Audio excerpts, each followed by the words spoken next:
Hi, good afternoon. I'm Cherry Sigmund. Welcome to The Cyber Show. I'm your host, cybersecurity expert, consultant, and entrepreneur. Today, I have a very special guest with me, the world's #1 wealth and business coach, JT Foxx, with 2 X's. I'll turn it over to JT to give a brief introduction, a several-minute story of his life, and why you should listen to him, because I certainly do. I came from Canada about over 10 years ago with no money, $974, went down to negative 34,000, was 1 month away from having gone broke, started properties, bought 1, 2 properties, 3, 4, 5, did 500 deals without spending a dime of my own money. Now I've got over 50 companies and brands. We're in all over the world. We're in 54 different countries, clients in 90.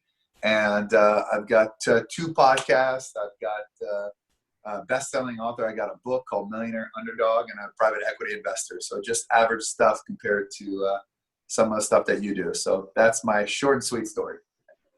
And they call me the world's #1 wealth and business coach, but what do they know? Absolutely. That's one of the reasons I listen to you. So today we're going to cover cybersecurity topics and general fear, uncertainty, and doubt topics in the business world during this time of a different type of experience with the coronavirus and COVID-19 going on. I think JT has some very good, valuable insights and perspectives on how businesses will not only survive, but thrive during the next few months. So we'll just dive right in. So how do you think the coronavirus or COVID-19 experience will affect business in the long term, JT? Oh, well, I mean, I think in the long term, the world will be just fine. But in the short term, I think everyone's going to reevaluate putting all their eggs in one basket. I think people and their businesses are going to hedge and diversify. I think businesses, you haven't seen it yet, but you will. I think there's going to be a tremendous amount of cyber attacks on companies right now. A lot of people are virtual.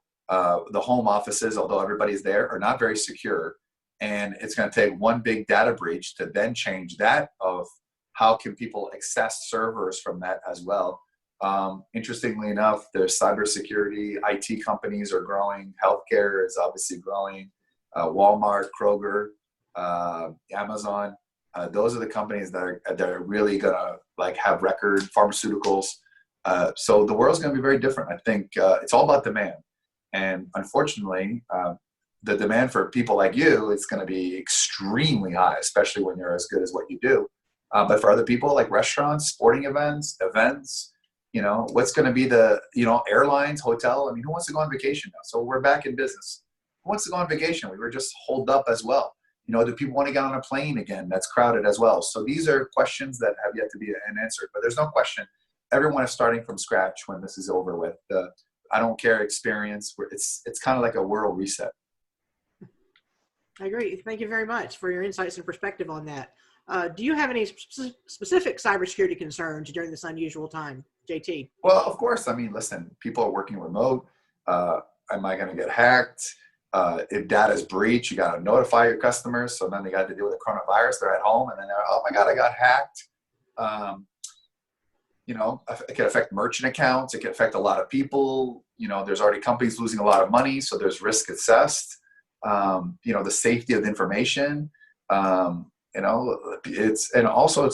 whole world is, and because a lot of people are lowering their defense systems. They're not having the IT people going to the office because everyone's at stay at home. So our server is being protected, updated. Do they have the proper things? So yeah, it is absolutely imperative that IT and that's, IT and cybersecurity is one of those things that people know that's a threat, but until it hits them, then they say, oh, I should have had it. And unfortunately, that's often too late because the customers are not forgiven, especially now with the media picking up on these things. Oops, I'm sorry, does not cut it. And that's why cybersecurity is probably, and by the way, will continue to be a threat. I mean, people use my name, as you know, to scam people out of Bitcoin. You know what I mean? And you report it, they start another one, Facebook doesn't. So that's a big thing right now. And then your clients, they're upset at you, even though they're the ones who got scammed, but they're like, well, you used your name and your picture. I'm like, how am I supposed to know? So that's so huge. The data, how many elderly people are being phished to get their data thinking they got one from the IRS or Apple or things like that. You watch. And don't forget, people are bored. They're doing stupid things on their phone. Once it's in the cloud, for some reason, it doesn't go anywhere. So yeah, I really think People need to do an audit, a cybersecurity audit of their systems, because if they don't, it can be very painful. Okay, thank you for that. And we'll have some follow-up segments on just those specific topics in the near future on the Cyber Show. So stay tuned for that.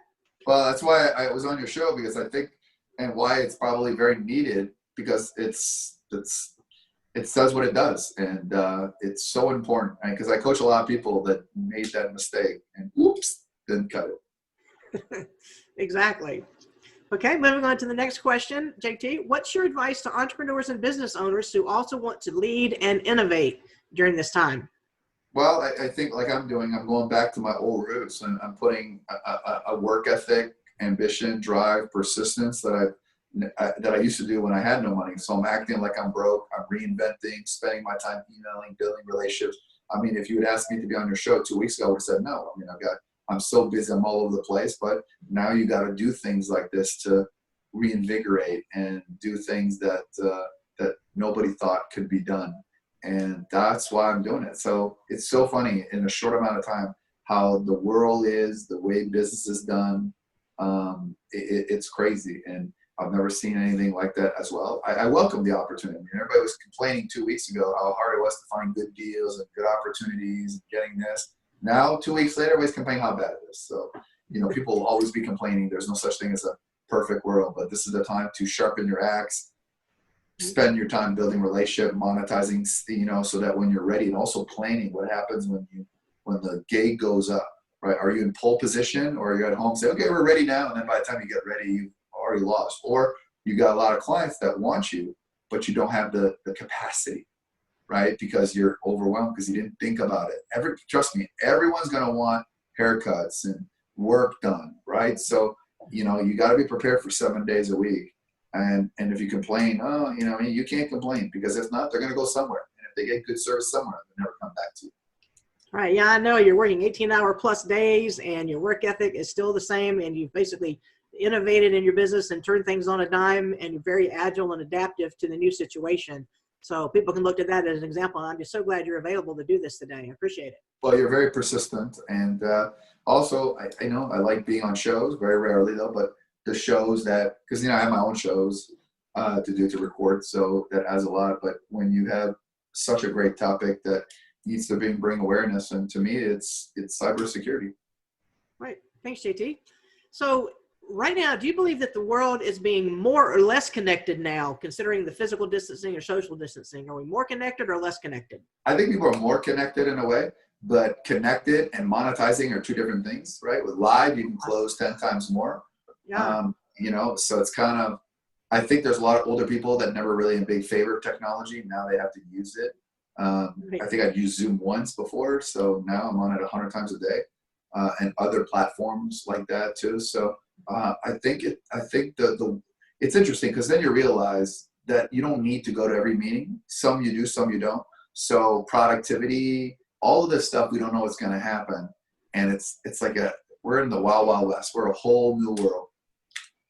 I agree. Well, I'm actually accustomed to teleworking myself, both in financial services and now with the automotive industry, even in the government at some point. So I'm accustomed to working home, but a lot of people aren't used to teleworking, and it's a brand new game, and you have to have. Well, you're not just working at home. You got your wife, your kids, your husband.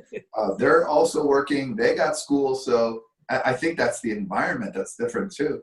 I mean, on CNBC, the anchors are doing it from their homes. It's crazy. It's crazy. It's much cheaper than studio, though. I'll tell you that.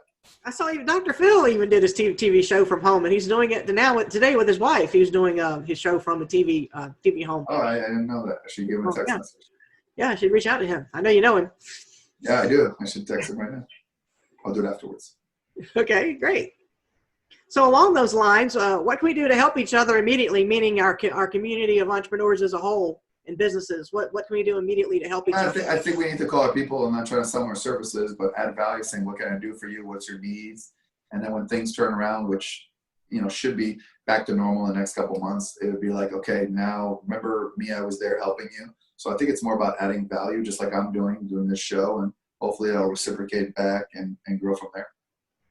So basically adding value without that big sales pitch at the end, because I know you're also doing webinars this week and moving forward. 6 days a week for free, right? I'm the highest paid man on the planet for what I do, and I'm doing 6 days a week free. So But that's what you need to do. And this is day 2 today, so I can imagine what it's going to look like after day 60. Yeah. Well, just a general question. It's kind of an open-ended question. Is there anything else that you'd like to give as advice to our audience today? Well, number one, I think no matter where you are, how big or how small, you need a cybersecurity audit. You know, you need to know where you're vulnerable, because oops, it's too late. It's a business killer. You got the media, you got your customers, you got that. So people need to know what's wrong, what are my holes, right? Where am I hacking vulnerable? And by the way, it's very little money for what the cost of impact of someone's cybersecurity locking you out and then asking for Bitcoin, right? Or, you know, spreading damaging things. And also too, then if you don't disclose that hacking, right, then you're in violation of some federal laws for not disclosing. So there's a lot of things that go wrong because you would get a very small audit of your systems. And that's where you come in. And that's what I recommend. Everybody needs to do an audit because, you know, it's a business killer now. Really, I mean, there's companies that have gone down. They haven't recovered. People still talk about it. Okay, great. We really appreciate your time today. Thanks for being a guest on the Cyber Show. And we'll have a link after this where you can contact JT Foxx to get more information. Oh, thank you so much. The honor to be on your show. Thank you for your persistence as well. I'm glad I did it. It's probably the first cyber security show or any of this I did, but something that I'm very passionate about. And I used to say, whoops, and now I don't. So. All right. Thanks again. Signing off from Chicago for JT and Charlotte, North Carolina area for me.